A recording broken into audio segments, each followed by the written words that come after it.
Hoje o nosso tema é como liderar em tempos de crise. O que será que muda no papel de quem está no comando aí da empresa nesse momento? Será que é possível um profissional também se destacar? Como é que é liderar toda uma equipe hoje? Bom, para falar desse tema, hoje a minha convidada é a Vicky Bloch. Tudo bem, Vicky? Tudo bem, Stella. Obrigada pelo convite. Olha, a Vicky, para quem acompanha o Valor, sabe que é uma das nossas colunistas. A Vicky Bloch é da consultoria da Vicky Bloch Associados. E vamos dizer que ela é uma voz muito importante aí, que está sempre aconselhando os CEOs mais importantes do país, né? Vicky, bom, eu queria começar, você que está aí perto aí das pessoas que estão liderando as empresas, os grandes líderes, o que muda no papel de quem está no comando da empresa hoje, com tudo isso que a gente está vendo de diferente? Stella, eu acho que a primeira coisa que me chama muita atenção é que acho que muda para todos nós, primeiro. Acho que essa é uma coisa, um dado importante. Muda para o ser humano, né? E nós não podemos esquecer que nossas lideranças são seres humanos. E isso acho que é a principal, vamos dizer assim, principal variável que eu gostaria de ressaltar. É que eles precisam admitir hoje que são seres humanos e que não sabem coisas, né?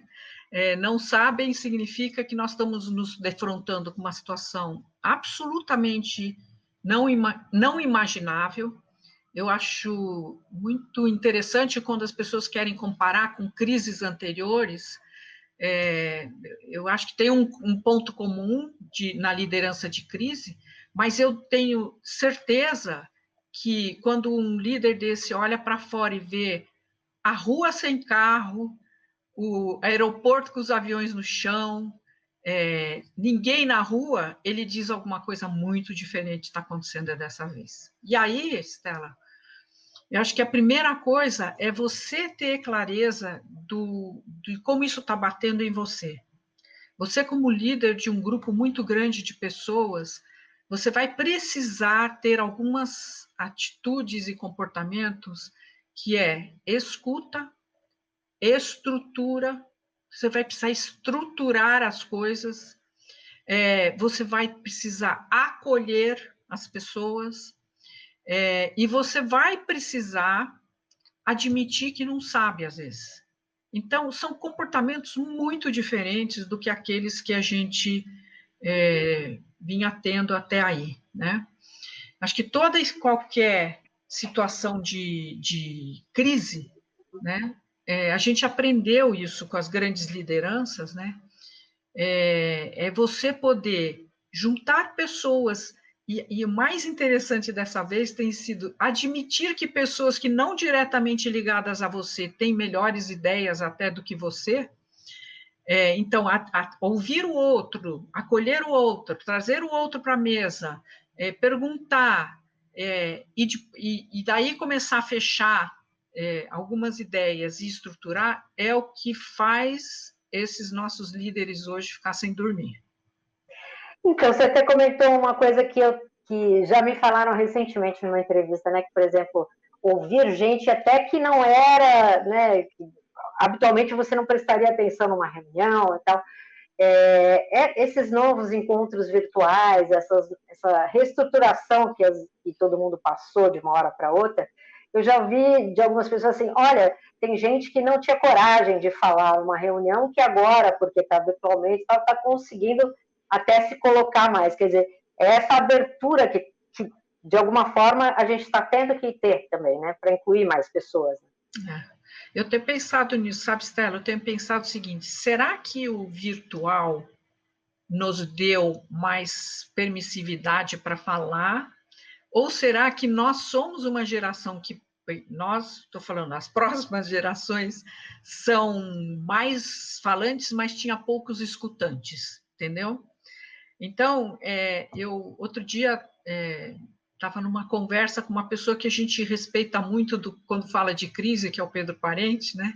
E ele estava descrevendo a situação dele quando ele estava no governo, no apagão, e ele dizendo o seguinte: a estrutura física, a convenção, ainda é hoje, né, é que todas as lideranças sentam em volta de uma mesa e no entorno da liderança ficam os seus assessores. E ele, naquele momento de crise, ele disse: a coisa mais importante era eu dar voz aos assessores. Porque estas pessoas tinham ideias que não vinham para a mesa. E num momento de crise, a coisa mais importante é você trazer para a mesa todas as ideias que podem ajudar você a administrar o momento. Então, assim, pensando no profissional, qualquer um, né, vamos dizer, dá para se destacar no meio dessa crise, de você ganhar um papel relevante, tanto para quem está na empresa, mas também no seu mercado? O que você acha disso, Vicky? Como que a gente pode usar isso a nosso favor, de alguma forma? Eu acho que dá, sabe? Eu acho que dá significa o seguinte: para aqueles que efetivamente estão no lugar que lhes dá paixão, né? Provavelmente eles estão enxergando coisas que são fundamentais. Então, o que pode te dar visibilidade nesse momento? É você se colocar efetivamente à disposição de resolver questões que estão no teu âmbito de ação.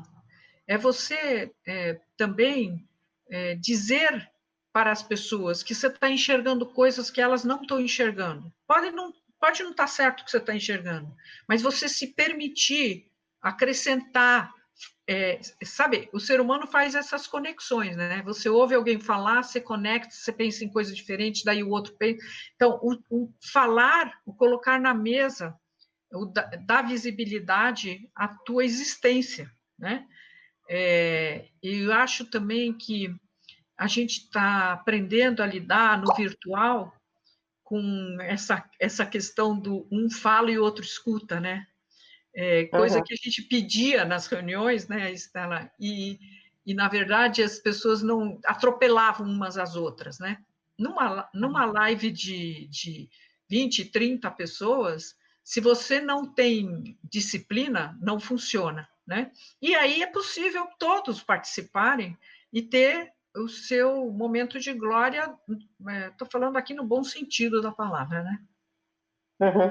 Agora, uma questão que até você colocou na sua última coluna, que eu achei bem interessante, é o seguinte: tudo bem, a gente pode estar mais, se destacar na empresa, mas assim, qual a importância hoje da gente saber negociar o nosso papel nessa crise, né? Como é que a gente não vai ficar super abarrotado de coisas, né? Como você disse, brasileiro não fala não.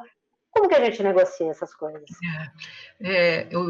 Eu acho que a gente pode acrescentar não só as questões de dizer não ou negociar com o chefe, todas as questões que acontecem dentro da casa da gente, né? No meu artigo, nesse último, eu quis ressaltar isso, porque, veja, a gente desconsidera isso quando a gente conversa com os subordinados ou quando a gente conversa com os pares, a gente a gente está desconsiderando os papéis que ficaram melados todos. Então, você está falando com um indivíduo que está sob pressão de cobrança e resultado em vários papéis, né? No papel de pai, de mãe, enfim, de organizar o ambiente para o filho, que está recebendo a lição da professora, que por sua vez deixa de fazer um papel para você fazer, quem arruma a casa, quem cozinha, quem pega quem faz a encomenda, e mais, né? Porque também no trabalho, as pessoas acharam que porque você está em casa, você tem todo o tempo do mundo, né? É assim que eu ouço as pessoas falando, tem todo o tempo do mundo, né? Uhum. Esse todo o tempo do mundo significa o seguinte: em cima dos projetos que você já tinha, estão vindo outros que estão respondendo a essa situação de pandemia que a gente está vivendo, né? Então, eu acho que, vamos dizer, se tem uma competência que a gente precisa usar, desenvolver ou obter, hoje é de negociação, né? Para que a gente não vá explodindo pontes, entendeu? para que a gente não vá criando situações que não têm volta, né? Eu sempre tinha um chefe que dizia para mim que o que você põe para fora não dá para você engolir, né? Então, o que você disse não dá para voltar para trás, né? Então, eu tenho visto que uma das maiores dificuldades hoje é você negociar prioridades, tempos, porque essa coisa da agenda é uma coisa que a gente está descobrindo que tem outras formas de trabalhar, e tempos no sentido de que eu vejo que tem pessoas que invadem a casa do seu subordinado às 9, 10 da noite, entendeu? 9, 10 da noite já é tarde, mas eu estou falando assim, que às 5 ou 6 da tarde, quando ele não tinha mais contato com as pessoas, hoje ele quer ter, ele quer entrar, ele continua falando, ele não abre mão, entendeu? Então, essa questão de negociar prioridades, tempos e espaços, desde o espaço físico, onde eu ponho aqui o meu computador, né? E fecho as portas todas e digo, agora não dá para entrar, porque eu estou falando com a Estela Campos, não dá para interromper. Estas negociações estão ficando muito mais complexas, porque elas vêm carregadas também de susto, medo, pavor, né? E assim por diante. Tá ótimo, Vicky. Muito obrigada aí. Olha, super legal a sua participação. Muitos ensinamentos ainda a gente vai ter desse momento, né?